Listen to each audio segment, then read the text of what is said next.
my question is, does atheism entail a contradiction? And my goal here is not to analyze atheists. I'm not interested in whether atheists are rational or not rational or have contradictions in their own mind. I assume atheists are rational. My question is about atheism, the hypothesis that there is no God. And I want to think about the relationship between this hypothesis and logic itself. So my main purpose is to explore the prospect of a new pathway from pure reason to theism. So in the picture here, I have a pathway labeled ontological arguments. These arguments are associated with purely reason-based arguments a priori. And yet I've found some other kinds of arguments that I don't know if they would really neatly fit under the classification of ontological argument, unless you just define an ontological argument as a reason-based path. But there are some other paths that are based on some of my own work, and I want to explore the prospect of another strategy. So the nature of the path. First, as I said, it's not an ontological argument, at least in this sense. I'm not going to try to tease out a contradiction from the concept of God as being the greatest being. So I'm not going to try to argue that, well, God is so great, therefore, because he's so great, his greatness implies certain things about his existence. But instead, I'm going to think about some conditions of truth. In particular, if atheism is true, so the proposition that no God exists, if that is true, then what does that entail? Could that in some way entail a contradiction? And what I'm going to do is I'm going to point to two different paths within a general strategy. So I'm going to open up the secret path. I'm going to get past a certain obstacle to it, open it up, and then I'm going to explore two different pathways. So what is at stake? Why care about this topic? Well, there are three things I want to just point to that interest me with respect to this topic. First, if atheism does entail a contradiction, well, then God has a super sturdy grip on existence. You might think that God has the greatest conceivable grip on existence because God's existence is a matter of logical necessity. I ask this question: could a perfect being have the strongest conceivable grip on existence? And is the strongest conceivable grip on existence logical, necessary existence? You might actually think that this question could be turned around into an argument against a perfect being. So here I introduce the weak existence argument against a perfect being. Premise one, a perfect being would have the strongest conceivable grip on existence because, well, let me say a little more to motivate this, because it's so great, its greatness would span all possible worlds and all logically possible worlds. If it didn't span all the logically possible worlds, then it would have some kind of limit to its greatness. So you might think its greatness would have to span all the worlds if it's a perfect being. But then you might think, well, atheism doesn't entail contradiction. The strongest conceivable grip on existence would have to be logically necessary existence. Okay, so the next point is that nothing can have logical necessary existence. And if these things are all true, then it follows that a perfect being cannot exist. Now, you might question that second premise. You might think, look, God could have the greatest conceivable grip on existence, and this might just be metaphysical necessary existence, and this doesn't have to include logical necessary existence. But that's a question. And this is an argument that one might think is at stake in this general inquiry. This is also related to some work by Richard Swinburne, as many of you may know, in his argument that God does not have the strongest grip on existence. He thinks the strongest grip on existence would be a kind of logical necessity, but that God can't have that. So this inquiry is going to be related to his argument, and I'm going to talk specifically about some steps in his argument shortly. Okay, what else is at stake? Well, if atheism entails a contradiction, then that opens up an idea about God's relationship to logic. For example, you might think that God's mind grounds logical necessities, and therefore God's mind is as necessary as the logical necessities themselves. And then third, I think this is interesting because if atheism entails contradiction, then, well, there would be a new path through reason to theism. Well, it may not be new. Maybe there are other a priori paths that work, but I'm going to try to explore a new way of putting some things together. So this is related to the general question: is it possible to see that God is real just by reason alone? Okay. Now, there's a major obstacle to this kind of a path. I'm calling it the secret path, I guess, because it's sort of not a mainline path, although it's going to use some elements from things that may be familiar to you. It's kind of a way of putting things together. But the obstacle is that you really can't go this place, because to say that atheism entails a contradiction, well, that's to go too far. I mean, that's kind of an insult to atheists, you might think. You might think, like, I mean, surely it's at least logically coherent to think that there's no God. You know, surely atheists aren't making this kind of a mistake of thinking that something that's actually a contradiction is actually true. You know, that's going too far. And there's some ways of drawing out this worry, and I'm going to draw out a few ways in a moment. So that's kind of a major obstacle. And you might think, if there's any chance of showing that God exists a priori, it's going to be through through one of the ontological argument paths. Many people think those arguments are a kind of logic trick. There are some interesting developments in recent literature that you might think are pretty interesting, but in the end, you might think that's the only place where you might be able to deduce that God exists a priori. The idea of another path where you just show that there's a contradiction, well, that can't be possible. Okay, so there's just this general worry, and I'll say more about this soon. So here's my big roadmap of where I'm going to go. First, I'm going to say a little bit more to clarify what it means for atheism to entail a contradiction. Then I'm going to seek to remove that obstacle and different forms of that obstacle. Then I'm going to mark a pathway from atheism to the existence of truth. So I'm going to argue that if atheism is true, then something is true. And then I'm going to give a conceptualist path from the existence of truth to the existence of theism. So you'll see how that goes. Then I'm going to give an existence path based on some of my work on modal cosmological arguments from the existence of something to the existence of God. And then finally, I'm going to conclude with some general take-home lessons. Okay, so let me just say a little bit more about what I mean when I consider the hypothesis that atheism entails a contradiction. First, by atheism, I mean what Michael Martin called strong atheism, which is the hypothesis that there is no God, as opposed to a kind of weak atheism, which is just the lack of belief in God. So I'm thinking of atheism as an actual proposition that says something, and it says that there is no God. Now, there's different ways of defining God, but I'm going to stipulate the following sufficient condition for the existence of God. I'm going to stipulate that if there is a necessarily existing mind, that mind will count as a God. And I'm going to just stipulate this by definition. So really my interest then is in whether the hypothesis that there is no necessarily existing mind entails some contradiction. Next, by entails a contradiction, what I mean is that it is possible to deduce a contradiction of the form A and not A by reason alone. Now I say by reason alone to point to this faculty by which you can see such things as 2 + 2 = 4. Nothing can be both true and not true at the same time. Nothing can be both green and not green at the same time. And I'm suggesting that there is a kind of faculty by which you just see these things. I want to offer here just a few further clarifications, because sometimes people associate entails contradiction with specific kinds of deductions in logic.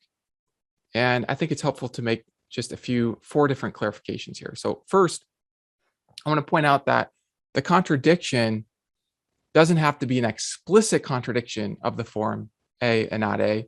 It could be implicit. So in the case of 7 + 5 = 11, I claim that that's implicitly contradictory. It doesn't have the form of A and not A, but I claim that it is possible by reason to see principles of reason from which you can deduce that 7 + 5 = 12, and then that 11 is not 12, so that 7 + 5 = 11 actually entails the contradiction that 7 + 5 does not equal 12. And with this principle of reason, 7 plus 5 equals 12. So here what I'm doing is I'm assuming that reason can reveal truths that are not seen just by your empirical senses through seeing or hearing or tasting. Maybe you need some of your empirical senses to comprehend, to actually read a sentence on a page, or to maybe even pick up some concepts to comprehend what's being stated. But then once you understand what's being stated, it's by reason that you can just see whether it's true or not. So it doesn't have to be explicit, it could be implicit. Related, there could be a contradiction that is not actually seen to be a contradiction. Maybe it takes some work to tease out the contradiction. Maybe nobody on earth has seen the contradiction. It doesn't follow that there isn't a contradiction. And that's important because I think sometimes there's a tendency to say, well, I don't see a contradiction, therefore it's not contradictory. Well, on this understanding of a contradiction, as long as there's some way of deducing a contradiction by some line of reason, it will count as contradictory. Also, a contradiction could be controversial. So I use example of 7 plus 5 equals 11 there, because some mathematical fictionalists will say that all mathematical truths are false. And so they would say that 7 plus 5 equals 12. It's not true, even though I would argue that it is possible to see by reason that 7 plus 5 equals 12. I don't claim that that's therefore uncontroversial, as it is controversial whether 7 plus 5 equals 12.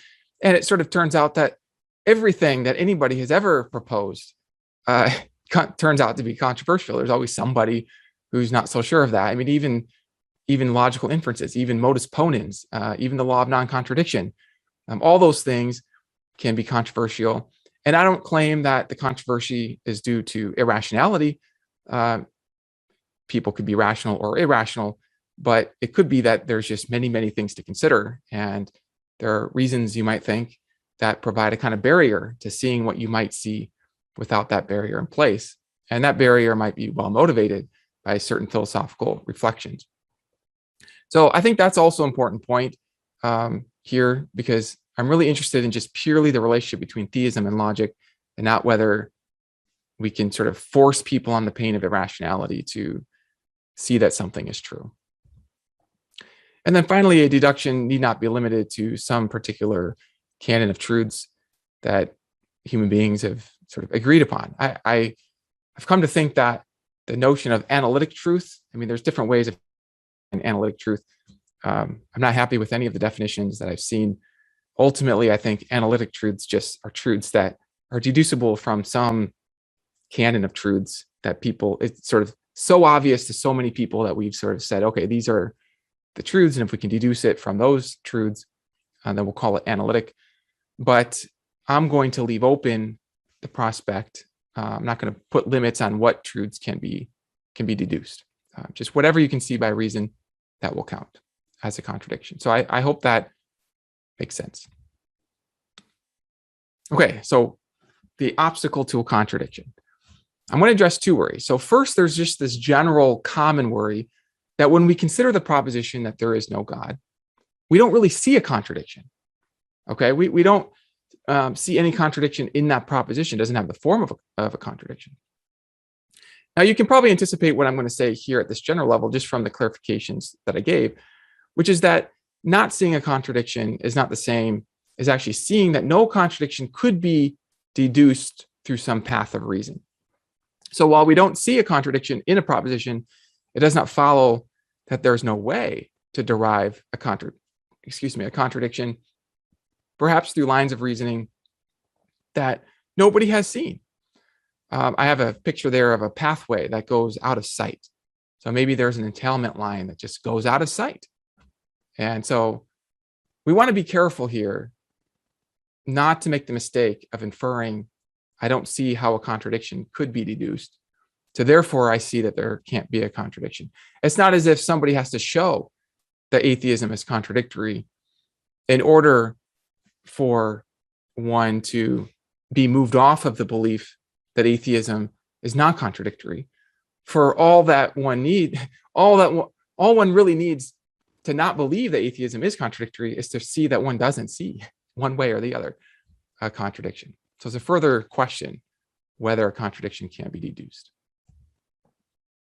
So perhaps a chain of entailments follows a path outside of our sight. Now here's a second worry, and this gets a little more technical. This comes from Richard Swinburne's work on necessary existence. And I call this an existential worry because it's a worry from existence. So Richard says that a contradiction cannot be deduced from denying the existence of anything, whatever that thing is. At least this is the first iteration of what he says. We're going to look at a second iteration of what he says after I analyze this first iteration. So here's the existential argument. First, we have an existential premise, which says a negative existential of the form X doesn't exist can never entail a positive existential of the form X exists. Okay, I mean, that's kind of intuitive. It's not like removing rocks from reality is going to logically entail that there are rocks, that it seems like rocks could just be removed, and there's nothing wrong with that. And what you say about rocks, you could say about anything. Planets, people, numbers, just saying that they don't exist doesn't entail that they do exist. Now, if atheism entails a contradiction, then a negative existential, namely God doesn't exist, would entail a positive existential, namely God exists. And so therefore atheism does not entail a contradiction. So now we've gone further from just not seeing a contradiction to arguing that, okay, there just is no contradiction based on the existential premise. So here's my reply. The existential premise is false. Here's why. I actually presented this argument to Richard Swinburne at a philosophy conference. We were keynotes at the American Philosophical Association talking about this very topic. And in that conversation with him, this was the argument that I gave him. So suppose there is no truth, then it is true that there is no truth. Therefore, if there is no truth, then there is a truth, namely that there is a truth. You could think of this as following from Tarski's T-schema, where P is true if and only if P. So if there is no truth, that's P, then it is true that there is no truth. Therefore, there is no truth entails there is a truth, and that's a contradiction. Therefore, negative existential, namely there is no truth, entails a positive existential, namely there is a truth. And so that contradicts the existential premise. So it's very interesting to me because when I presented this argument to Richard, his response was to revise the existential premise. And I don't know for sure if this was just a dialectical move or if he was convinced by the argument, but he revised the premise so that he focused on something more specific, concrete things. One version of this he gives in terms of substances, a bearer of properties that's not itself borne by other things. But I'm going to just put this in terms of concrete things, and the basic idea will be the same. So no negative existential about a concrete thing entails a positive existential about a concrete thing. That will be the revised existential premise. And then you can see why this would be relevant to the question of whether atheism entails contradiction, because look, if God exists, God is a concrete thing. We can think of a concrete thing minimally as something that has capacity to produce things. Okay, so God has capacity to produce things according to at least a classic conception of God. So God doesn't exist cannot entail that God exists if this existential premise is true, that a negative existential about a concrete thing cannot entail a positive existential about a concrete thing. So from all this, it follows that atheism just cannot entail a contradiction in principle. So you think of that orange cone that says, don't go down that path, because in principle, there's danger over there. You're going to run into problems. Here's my reply to the revised worry. I've got two thoughts. First, I'm wondering why I think that the existential premise itself is true. Why I think that's true. Now, maybe there's a way of motivating it. I haven't seen that it's been established. But second, and more significantly, someone who is a concretist, who thinks that all things are concrete or grounded in something concrete, has independent reason to reject the revised existential premise. And this is interesting to me because on a dialectical level, as far as I understand, Richard Swinburne himself is a concretist, and he appeals to concretism in his motivation for his argument. In one of his papers on this, he talks about the prospect of there being abstract propositions. And he says, if there are abstract propositions, then there might be entailment links between them that go beyond what the existential premise will allow. And yet he argues against the existence of these abstract propositions. So my understanding is that he would be a concretist, but whatever his view is, in any case, there are concretists. So let me just draw out why a concretism would cause a problem for this premise, and then the significance of that. So suppose there is no concrete thing, then it is true that there is no concrete thing. Therefore, there is a truth. Necessarily, if there is a truth, then there is something concrete by concretism. Therefore, there is no concrete thing entails that there is a concrete thing. And there you go. That's the contradiction. That shows that a negative existential about concrete things, that there are none, entails a positive existential about concrete things, that there are some. So therefore, that revised existential premise would not be true according to this argument. My point here is that the pathway, that existential premise is a controversial premise. And my goal is to open up this sort of curiosity or the possibility of exploring this pathway, to go past that orange cone and see what we might find over there. So I'm not convinced by the argument against any of the arguments I've seen against the possibility of deducing a contradiction. So that makes me curious. Well, maybe there's a way to deduce a contradiction. So my summary response is that while there may be an orange cone on this path, the light of reason has not illuminated a clear boundary. It's like, look, there's space around that orange cone. You could walk around it. And a secret path, don't you just want to see what's over there? Aren't you just curious? Secret. Well, let's go over there. Let's see what we might find. What's in that area? Okay, so what I'm going to do is I'm going to first describe a kind of logical leg of the path, and then that's going to lead to a fork. And then I'm going to explore both forks. It's one fork, I guess, leads to two paths, right? So I'm going to explore both paths. Okay, so I think you can maybe anticipate the strategy here. So suppose there is no God, then the proposition that there is no God is true. Those angle brackets there are going to abbreviate the proposition that. And by the way, for neutrality, I'm not going to assume anything about the metaphysics of propositions. You can think of these as sentence tokens or as mental states or as abstract propositions. But I don't need that for this leg of the argument. So I just mean a truth bearer, something that is true. So there is no God is a truth bearer. It's true.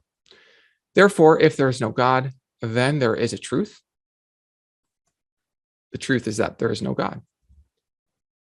Okay, so what I've done is I've tried to show an entailment from there is no God to there is a truth. And I just want to offer here a note on entailment, this kind of entailment. Because there's kind of a general worry that somebody might have, which is that you can't just by logic see that something exists. And what I've done here is I've used logic to try to tease out the existence of something, namely some truth, through an entailment, through a deduction. And you might think, well, that already is like the thing that people start worrying about. And I want to just suggest here is that seeing something by reason does not preclude seeing it by other means as well. So a few points on this. We can see by reason the inference from P is true to P exists, I think, because something can't be true unless it's there to be true. Meanwhile, we can also see that P exists is true directly by seeing P itself. So you might see P in your mind or on paper, whatever the nature of P is, you see it so you can verify its existence. You don't have, in other words, you don't have to see that it's true in order to see that it exists. In fact, you might not even be able to see that it's true without seeing that it exists sort of like directly. But the point is that there's this other way that you can deduce its existence from its truth by just seeing the entailment link from truth to existence. So the fact that we can see that P exists directly does not preclude seeing by reason that P entails P is true, and also that P is true entails that P exists. While understanding an argument may depend on some a posteriori experience, one may still verify its premises a priori. So that's the idea is there a path through reason that allows us to verify these premises, even if we need experience to grasp the premises, even if we can also verify the premises by experience. And by experience here, I just mean empirical experiences, not the experience of reason. All right, so we can build on this logical leg. So the logical leg goes from there's no truth to there is a truth. Now we can give a conceptualist path that builds on that. So from truth to mind, suppose there's no God, then it is true that there is no God. Therefore, if there is no God, then there is a truth, namely that there is no God. Necessarily, if there is a truth, then there is a necessary truth. For example, that truth entails existence. Again, you might be able to verify this just by a principle of reason. You see by reason that in order for there to be any truth, then you can see by reason that there would be all sorts of other truths, including necessary truths. And I bolded this next one because this is the key premise for the conceptualist. Necessarily, if there's a necessary truth, then there is a necessary mind. I'm going to say more in support of that in a moment. But if that's true, then it will follow that there's a God on the definition of God as a necessary mind. Okay, so how do we go from necessary truth to a necessary mind? Let me unpack this a little bit. 5.1, if P is necessarily true, then necessarily P is necessarily true.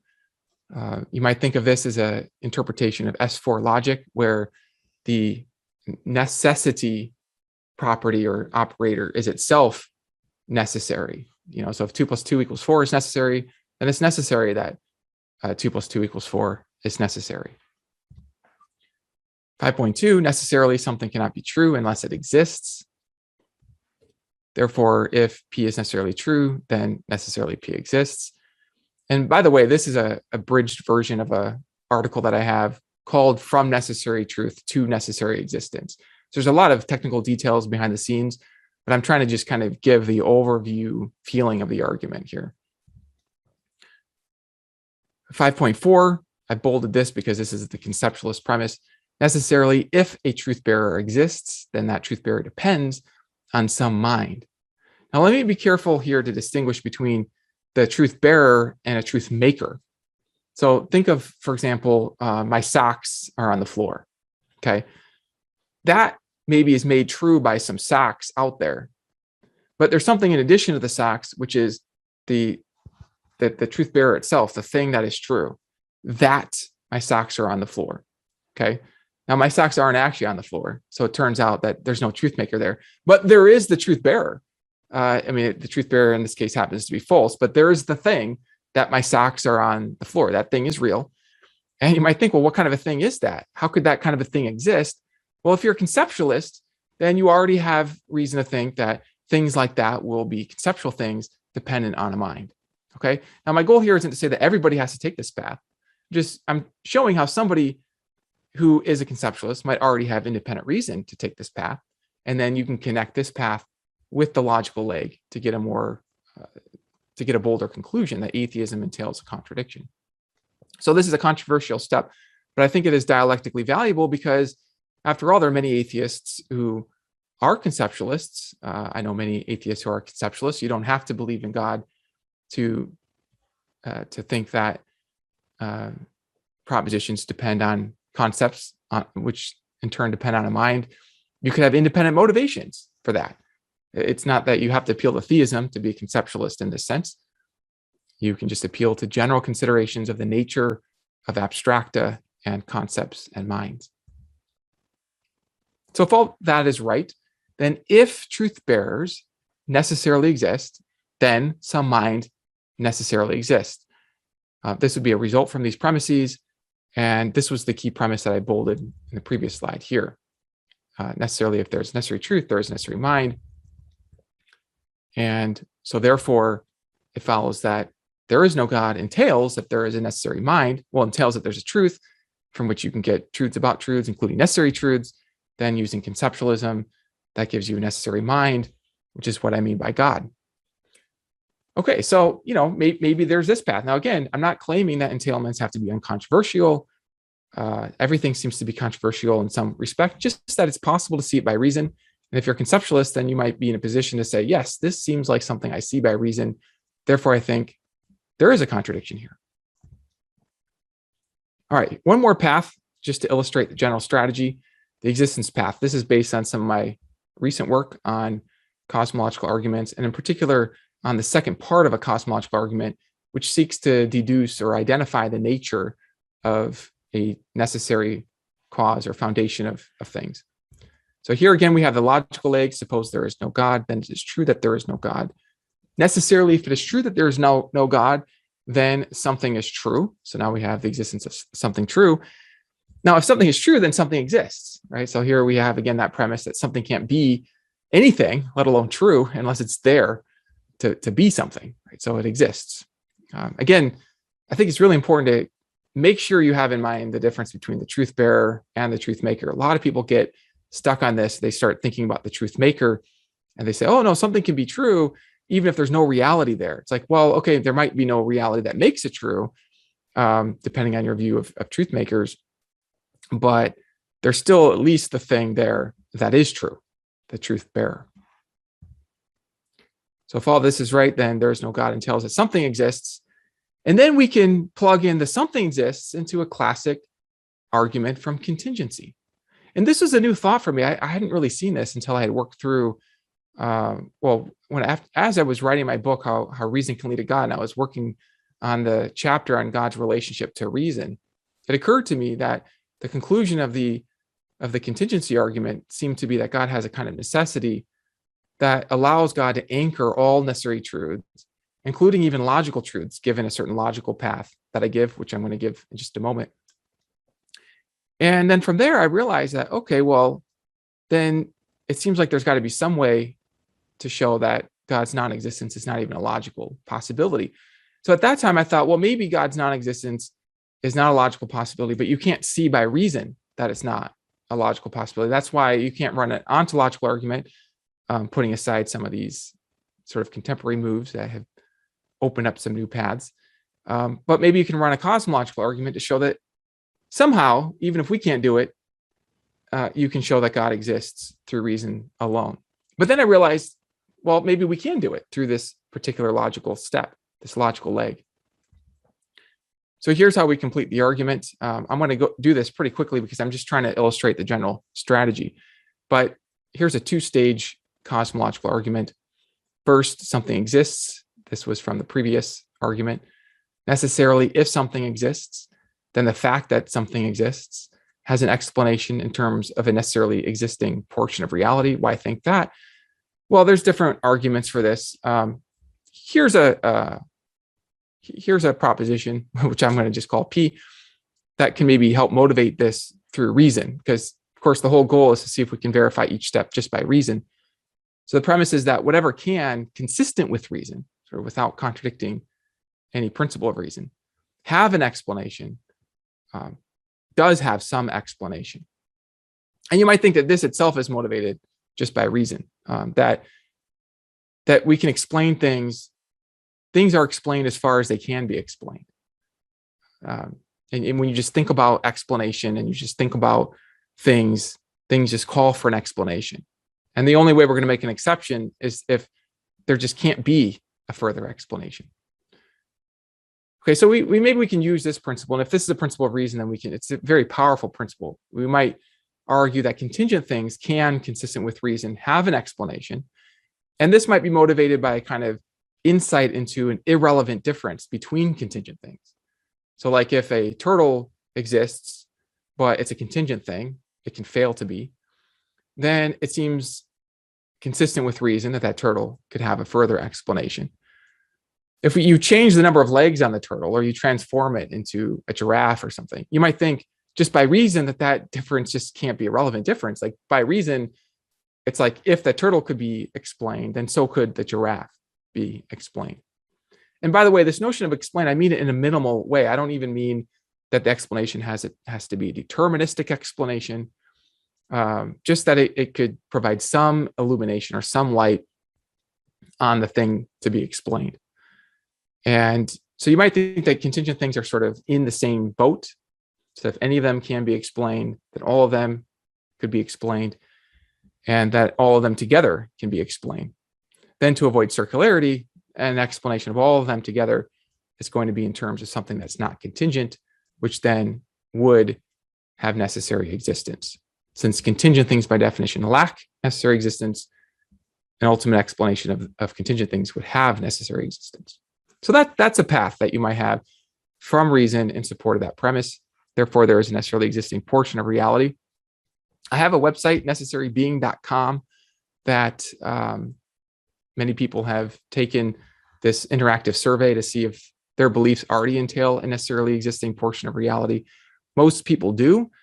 And that website might sort of verify the idea that it's by reason that people have a kind of insight into principles of explanation, or at least possible explanations that can then lead to this conclusion. Okay, well, how do we go from a necessary thing to a necessary mind?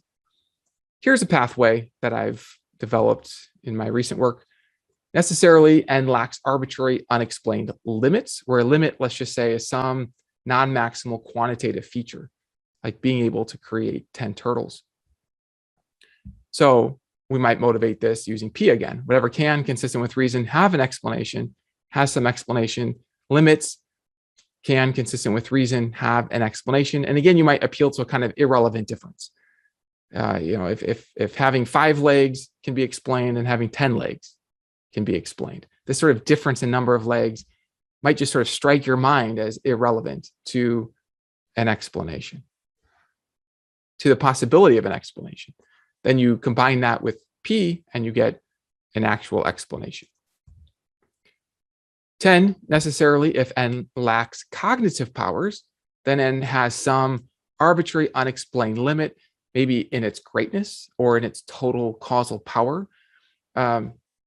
There's a way of developing this argument. So you argue that N has at least some causal power or some greatness in order to be a foundation of all power, in order to be a cause of contingent things that have power, in order to provide some kind of explanation of contingent things that have power. It's got to have some measure of power itself. And if its power doesn't include cognitive powers, then there's a kind of limit in its degree of power. And you might think that that's an arbitrary, unexplained limit that by reason, there could be, at least consistent with reason, a further explanation. If that's right, then necessarily N has some cognitive powers. Therefore, it would follow that there is a necessary mind. Here, I'm thinking that a mind is required for there to be cognitive powers. Cognitive powers belong to a mind. So this is another pathway from there is no God to there is something, and then from there is something, plug that into a modal cosmological argument, and you get there is a God. Now, of course, each one of these steps can invite further scrutiny. Each one can be open to debate, but that there are these paths, and somebody might already have an independent reason to go down these paths, wholly apart from thinking about whether God's existence is logically necessary. So part of the goal of what I'm doing here is I'm showing how independent routes can be plugged in to this logical leg to deduce a more powerful conclusion than the conclusion you might have thought was possible to deduce. So here's a summary of the key idea of this modal argument. The idea is that a perfect, maximally great nature is the only nature that one can see by reason to be unable to have a further explanation. It's because it's so great that it's ultimate. Any further explanation of it would itself be ultimate, but the greatest, most perfect thing would have to be the ultimate thing, and so would be the kind of thing that isn't able to be further explained just by reason. Lesser natures can, by contrast, consistent with reason, have a further explanation. Again, this might be motivated by sort of insight into irrelevant differences between these lesser natures. A maximal nature, a maximally great nature, then, would include the great powers of a necessary mind. And so, for this reason, the foundation of existence could only be a necessary mind. So again, if anything exists, then there is a necessary mind. So then the conclusion would be, therefore, there is no God entails that there is a God. All right, so, this is supposed to not be able to be done, but, maybe it can be done. There are these interesting paths to explore. I'm going to just conclude with a few take-home thoughts, and then it'll be fun to interact with you guys, see what you think. First, I just want to make sure that I disclaim here that these are like knockdown arguments. I think sometimes people associate pathways of reason with like clear proofs that are uncontroversial. It's almost like we have this idea that if it's an empirical argument, well, then it's maybe open to a kind of probabilistic inference. An argument from reason, well, then it has to be a conclusive proof. Nobody could doubt or debate, or it just doesn't work at all. Well, I don't think that. I think both truths of reason and truths through empirical experience can come in degrees of clarity. And I think they can also come in degrees of clarity relative to your own unique position of consideration. So something that's clear to me might not be clear to you. Something that's clear to you, that might not be clear to me. So I want to make sure that's clear, that what I'm doing here is not trying to show that there can't be rational disagreement about these paths.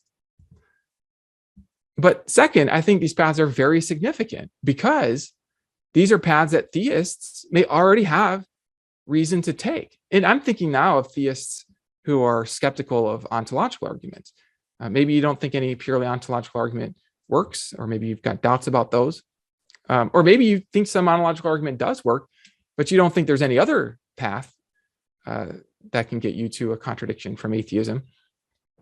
But maybe you independently are a conceptualist, or maybe you independently like a kind of two-stage cosmological argument. Well, then what I've done here is I've extended those paths, I've connected them to the logical leg to get you a stronger conclusion.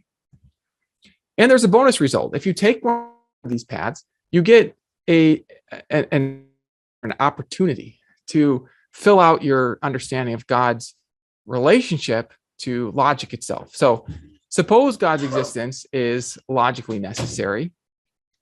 Then here's an idea. Here's an option for you. Maybe God's mind is a suitable home for other things that are logically necessary, including things that have the structure of a thought. For example, abstract propositions, they have the structure of a thought. And so you might think that all of these things could exist in the nature of God, in God's mind. There's different ways you might cash this out, but you might think that abstract propositions are, in a sense, grounded in the fabric of God's necessary mind. And I'm talking about logically necessary propositions. This account is available to you if God spans all the logically possible worlds. God's mind is there. It's available in all those logically possible worlds. Because I think sometimes what I've heard people say is that there are logical necessities where God doesn't exist. There's logical possibilities where God doesn't exist. If God is a metaphysically necessary being, that doesn't mean he spans all the logical possible worlds. And so they'll say that God's mind doesn't span enough worlds for God's mind to be a home for all the logical truths. But if any of these paths go through, then you can actually say that God's mind does span enough worlds to account for all of these things and ground all of these things. So while this account is not required, this option is a bonus opportunity for anyone inclined to take one of the paths. And then finally, I just want to kind of end on this note about reason itself, the power of reason. Don't underestimate the power of reason. I was thinking of reason as sort of like the internet. When the internet first came out, all you could do was search, and then you could do email, and that was it. And when you thought of the internet, you thought email and search. Then more things came out. People started to create YouTube. You could share videos. People started creating online companies, and on and on and on. So that the meaning of the word internet, in a way, has transitioned from what it meant, at least in my own mind, when it first came out. And I think something similar is going on with reasoning. I think in the beginning, there was a kind of association of reason with perhaps these sort of syntactical deductions and the sort of analytic truths. But then there's like more and more things, more and more paths that can be opened up. And so I say reason has great power to reveal many great things, and the limits of its power are uncharted. So I hope this talk can inspire you to explore some new paths of reason, perhaps even to a grand conclusion, something as grand as that the greatest possible being exists. All right, thank you.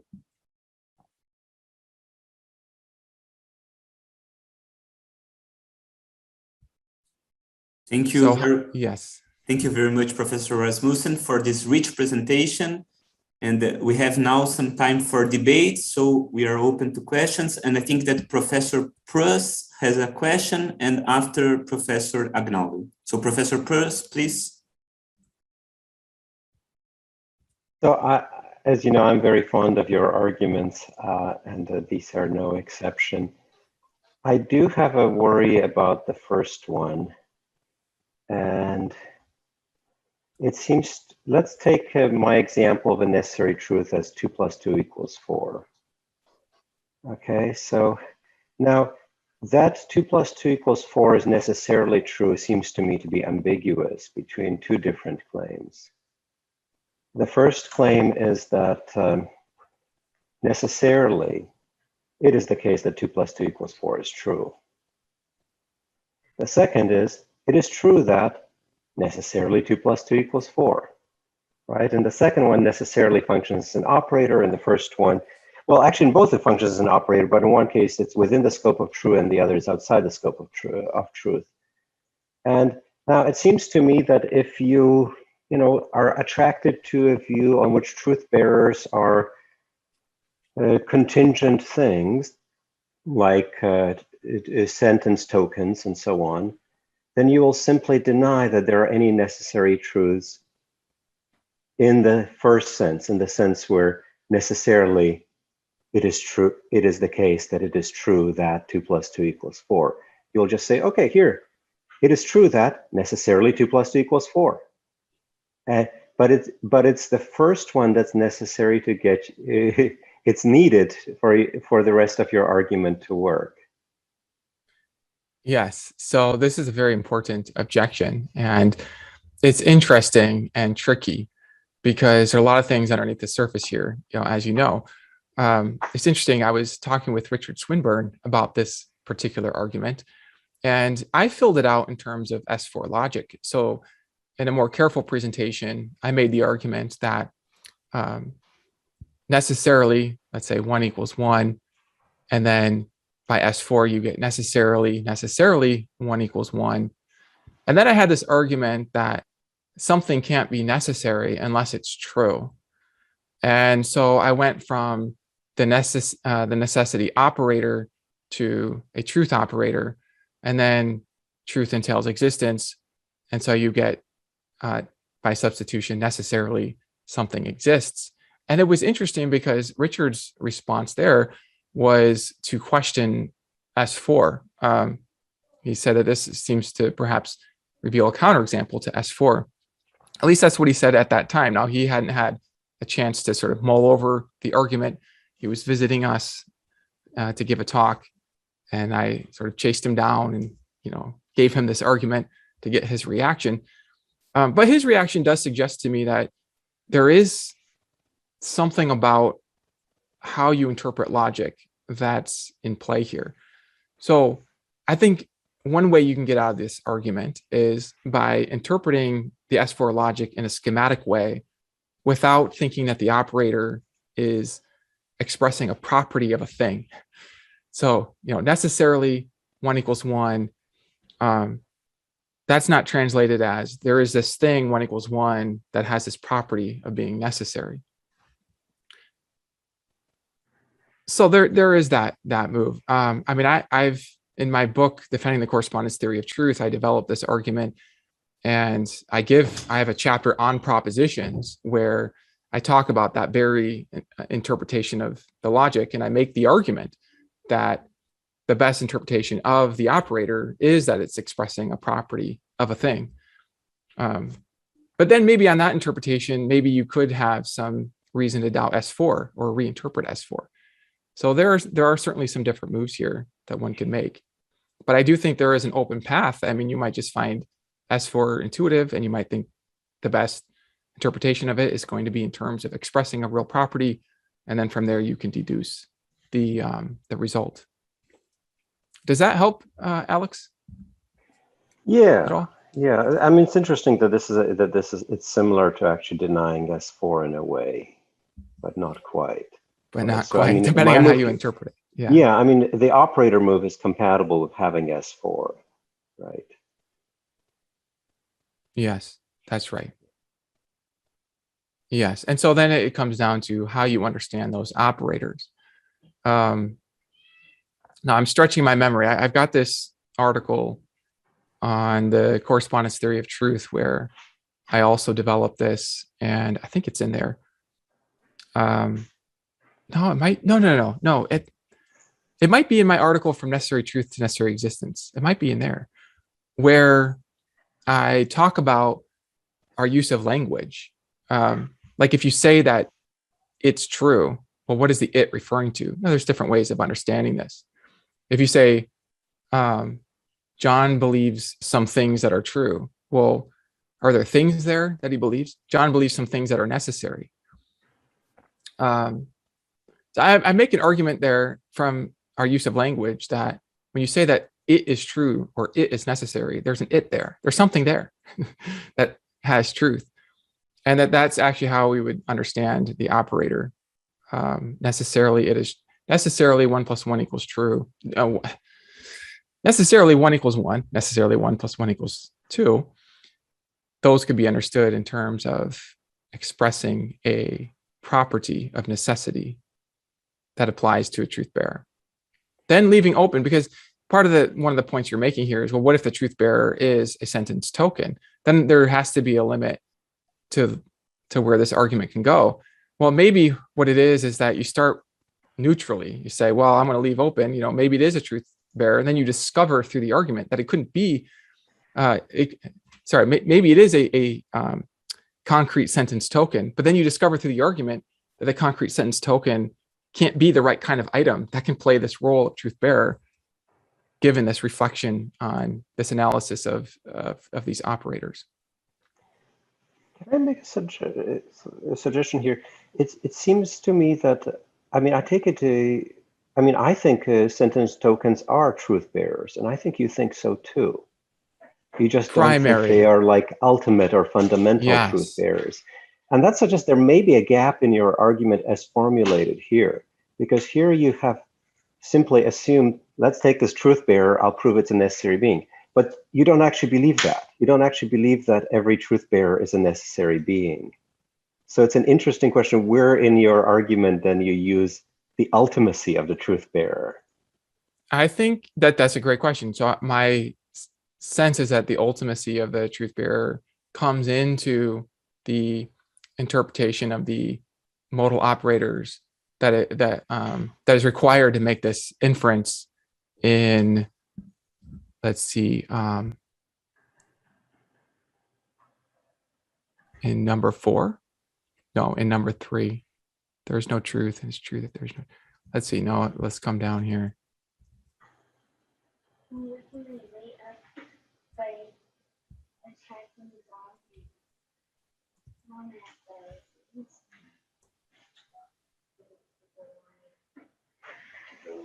Maybe it's 5.2. No, I think the like for the non-ultimate token truth bearers, I think 5.2 is still going to be true, right? So like my sentence, it's necessarily true that a sentence token cannot be true unless it exists. That much is fine. I think it's going to be at 5.3 because the sentence token, you might say, when the arithmetician says 2 + 2 = 4, their sentence token is necessarily true, but doesn't exist necessarily.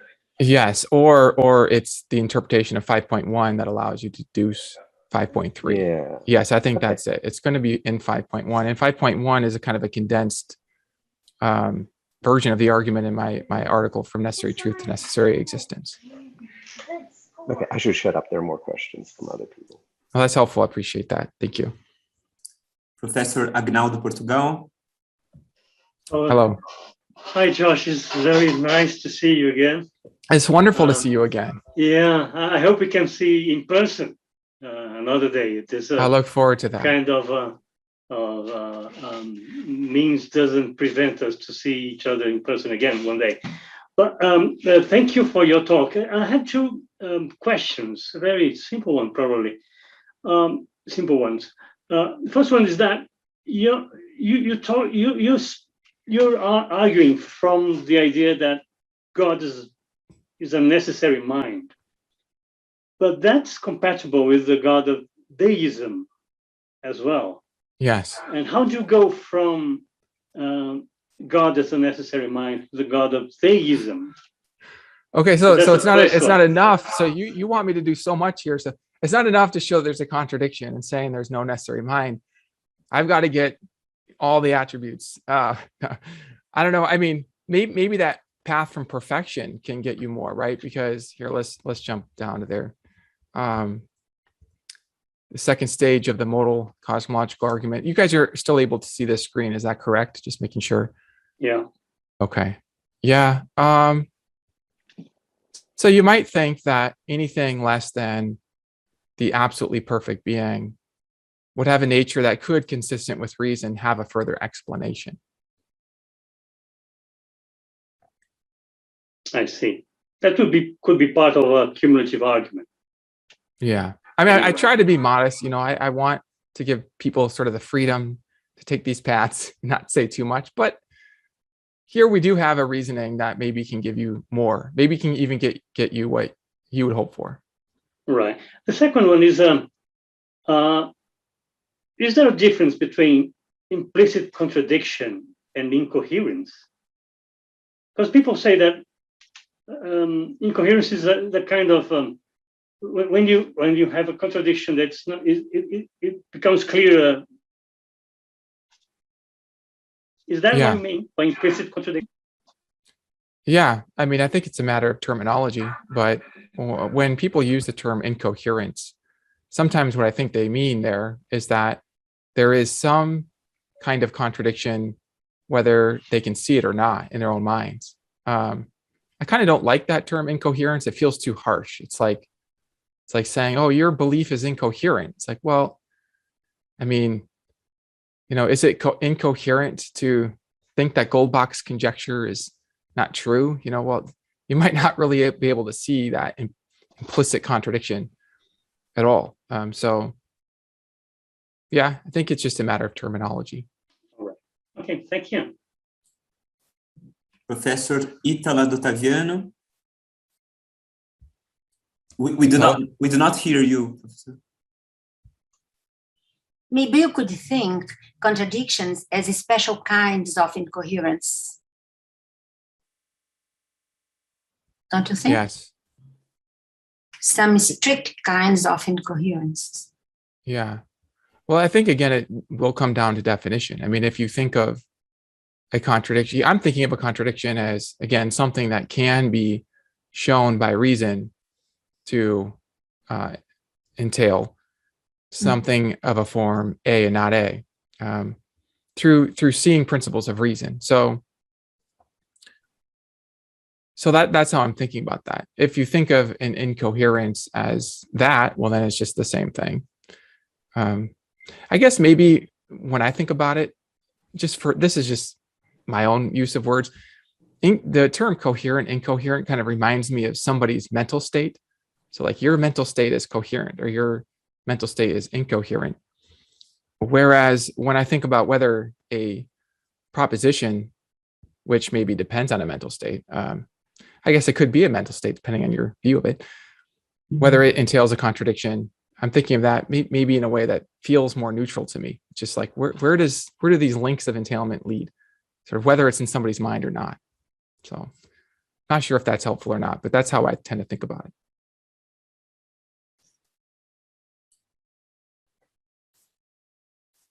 Okay, there is a next question by Professor Fabio Bertato. I will read it. Okay. It seems that in your reply to the existential worry, it can be considered a problem between object language and meta language. However, if one considers in an object language that there is no truth, we gain an infinity of meta truths. Namely, it is true that there is no truth, it is true that it is true that there is no truth, etc. Thus, of a negative existential entails infinite meta-positive existential. What do you think about this? This is a very powerful question, and it's also a difficult question for me because my own view about propositions is in flux. Ever since I came across this paradox of propositions. So actually, Alex and I, we've written on this kind of a thing. We have an article called The Problem of Plurals. and we talk about referring to the plurals of everything. Well, propositions are kind of like referring things. And so they can refer to like anything and even themselves. And so you can get these weird paradoxes where you have the proposition that refers to all things other than itself. Does that proposition refer to itself or not? And there's ways of setting this up that leads to deep problems. And I mean, honestly, I've been thinking about this for the last 5 or 10 years, especially in the last 5 years, just thinking about, okay, what do I do with this? And ultimately, it's led me to rethink my view of propositions. And currently, I'm thinking that propositions don't automatically exist. And I'm toying with the idea that propositions do depend on mental activity. Now, if there are necessary propositions, maybe they depend on necessary mental activity in God's mind, but there's still an order to things. So God doesn't sort of in one mental act think all the propositions, including all the ones about that very mental act, etc. To avoid a kind of self-reference problem, God might think sort of first order propositions and the next order propositions. Okay, so I'm circling to your question. Your question is a very powerful question, because if you think of propositions as sort of automatically existing, they're all there, then yes, for any proposition P, if P exists, then there also exists the proposition that P is true. And then the proposition that P is true entails that there exists the proposition that is true that P is true, and so on and so on and so on. So I was mindful of this when I was setting up this presentation, and I was thinking about how I could do this in a minimal way so that I can still make my argument that for any proposition P and for any proposition P will entail the proposition that P is true. And the conclusion I came to is that, well, maybe what I can do is I can understand this in terms of existing propositions. So as long as the propositions exist, then you can see by reason an entailment link between them. And we can leave open whether that entailment link sort of requires that they exist. Okay, let me see if I can just try. I think this is really important. Let me see if you can just spare me just a little longer on this. Let's take the proposition that 1 equals 1. And then take the proposition that it is true that 1 equals 1. Now, what I claim is that once I get those propositions in my mind, 1 equals 1, and it is true that 1 equals 1, I can see an entailment link between them. I just see this. I see that the one entails the other. Okay. But now there's this further question about whether, if there's that entailment link from the one to the other, that therefore that's going to have to imply that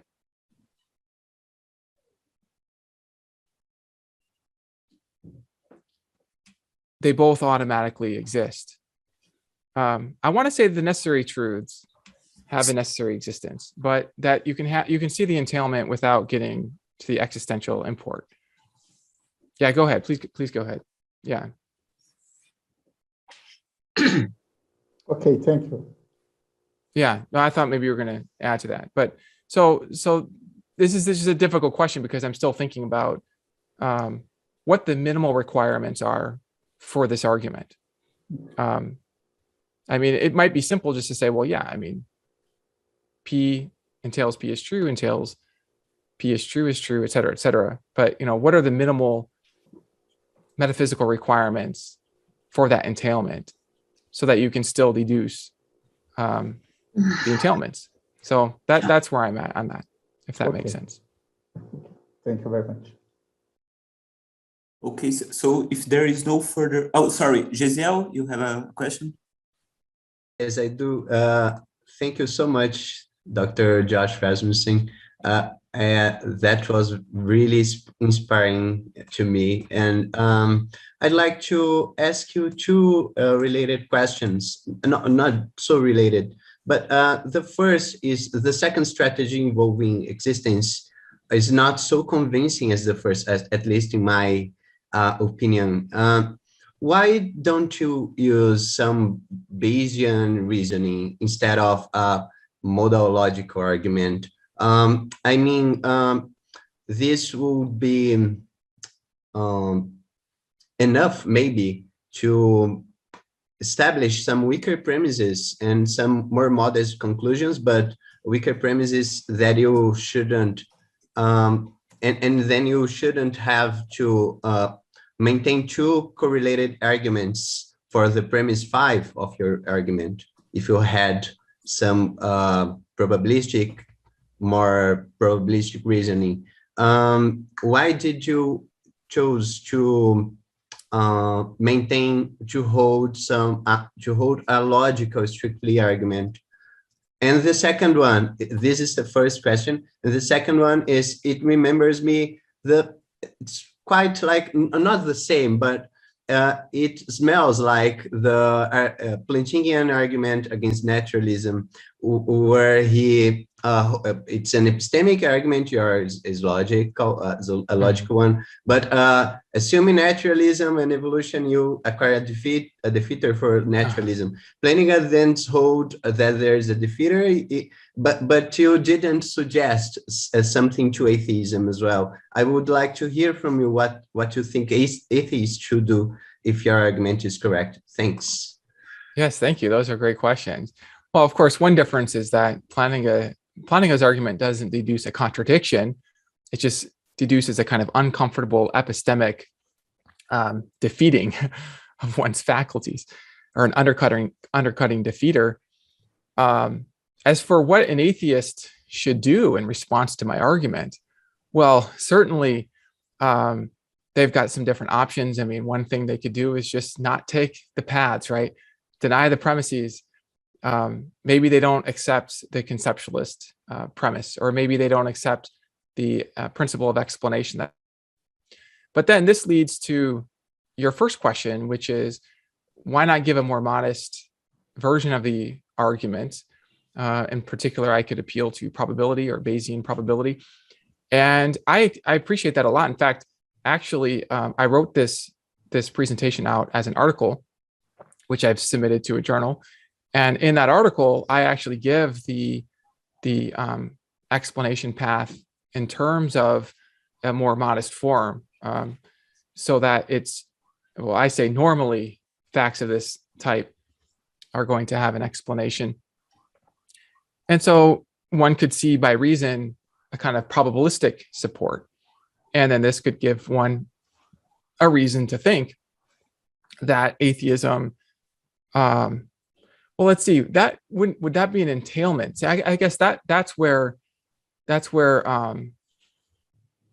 no, because I wanted sort of a modest, I'd have to think about this a little bit, because on one level, you could say that I have got some probabilistic reason for thinking that there's an entailment.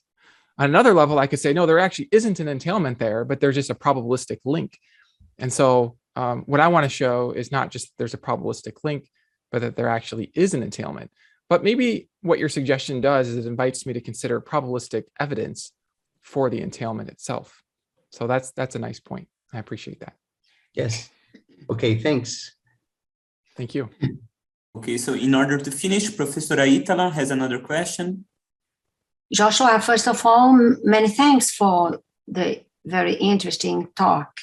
I would like to know if you see any relevant relation between your argument and Leibniz proof, the ontological Leibniz proof of the existence of God, and also any relation between your argument and Gödel's proof, because Gödel at the beginning claimed that his proof was independent of any particular logical system.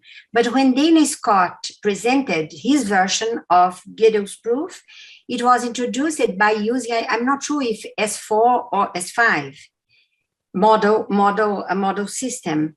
And both Leibniz and Gödel finished proving that God is a necessary being, and so he must exist. What do you think? Because you are using the necessity of truth, God as a necessary being? Yes, this is a very nice question. Yeah, thank you. So Leibniz has an ontological path and a cosmological argument path. Yes, yes. Gödel has an ontological argument path. I'm thinking of the paths that I'm pointing to as ways of hooking up arguments that aren't ontological arguments to this kind of logical leg to deduce a contradiction. So like, for example, in Gödel's argument, one version of it has to do with deducing from positive properties like negative properties or non-positive properties. Yes. And I'm taking this as being sort of a path through the concept or the nature of God. So you're thinking of God as this perfect being, and because he's so perfect, his perfection can't entail negative properties. But then, given modal logic, if it doesn't entail negative properties, it has to be possible. And then you can plug in a kind of S5 argument to go from the possible perfection to the actual perfection. So there are these overlaps, but still the ontological argument is kind of starting with the concept of God and deducing from that concept, like applying reason to that concept to get this a priori path. Whereas I'm thinking of my argument as not so much like trying to show from the concept of God that that concept applies to reality, but rather actually getting into reality through just through truth itself. Like, so, because it's maybe we could summarize it like this: all these arguments have to get to reality somehow. You know, if you're going to argue from reason, you got to get to reality somehow. How are we going to get to reality? Well, the ontological arguments, Gödel's argument and other ones, seem to go through thinking about the nature of the concept of God. Whereas I'm trying to get to reality not through that, but rather just thinking about what it means to say that it's true that no God exists. And I'm thinking, well, if it's true that no God exists, that's enough to get us to reality, because then we have the reality that something's true. So therefore, something exists. Okay, now we've moved ourselves into existence. Now we use reason to deduce that God exists using one of these other classical lines from contingency or from the Conceptualist. So, I mean, ultimately, all these lines are related in some respects, right? But as far as the big difference that I'm seeing, it kind of has to do with like, how do you go from reason to reality? That's, I think, kind of the big obstacle. I mean, I think that's even why people would resist all pathways from reason, is they say, in principle, you can't go from reason to reality. And the ontological paths go from the concept of God to reality, whereas the paths I'm pointing to go from the concept of truth to reality. And so that's a different kind of strategy. Yes, I agree with you. Thank you. Thank you.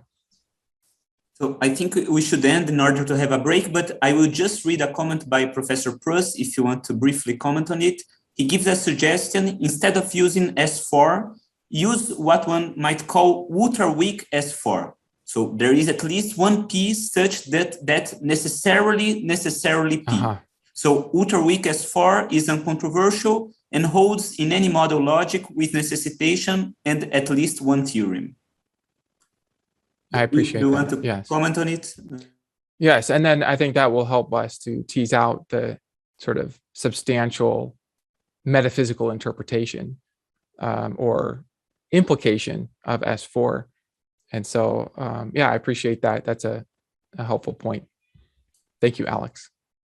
Okay, so let us thank you again, our speaker. Thank you very much for this stimulating talk. Thank you. We will have a break and we will come back in about 40 minutes for the last session of the event. Thank you. Thank you.